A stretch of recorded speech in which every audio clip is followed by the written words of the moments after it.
I believe that Sean Miller is going to file a defamation lawsuit against ESPN surrounding all of the Arizona allegations that they published on ESPN.com and that they then talked about extensively on ESPN programming. I believe that Sean Miller is going to bring a defamation lawsuit. I think there's a possibility he could even bring that lawsuit before the NCAA tournament even begins. If that happens, grab your popcorn, because I think it's possible that ESPN is going to get hit with a big verdict here. I know it's genuinely hard for public figures to beat defamation, to file defamation charges and be successful. But I think that when they go into how this story was written, they may be well able to find that ESPN behaved in a reckless manner in the way that they ran this story and in the details that they have gotten wrong. And I believe potentially that this is going to be a blockbuster lawsuit filed by Sean Miller. So file this away. Sometimes I give you guys tips. File this away in the back of your minds. Pay attention. Wait for it. I think it could come out, and if it comes out, the allegations in this lawsuit are going to be brutal for ESPN. I think it's likely that that lawsuit would be filed in the state of Arizona, alleging defamation, invasion of privacy, a couple different tort actions. Sean Miller not going to actually go silently into that good night. I think he is going to go out fighting. And if you look at the losses of recruits, I don't think there's two ways to get this.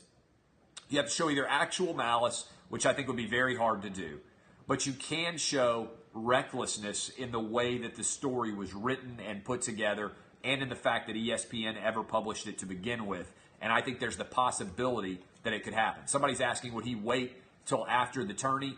I don't know.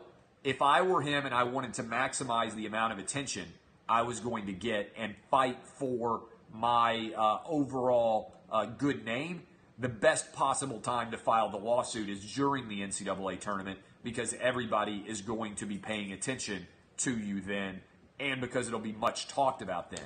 If you wait till after your team loses in the NCAA tournament, then the storylines move on, everybody moves into the NBA. We'd still talk about it, but it wouldn't be top of mind in the same way it would be for every Arizona basketball game. Now, it's possible that could be considered a distraction for his team. Maybe that's why he thinks it potentially doesn't make sense.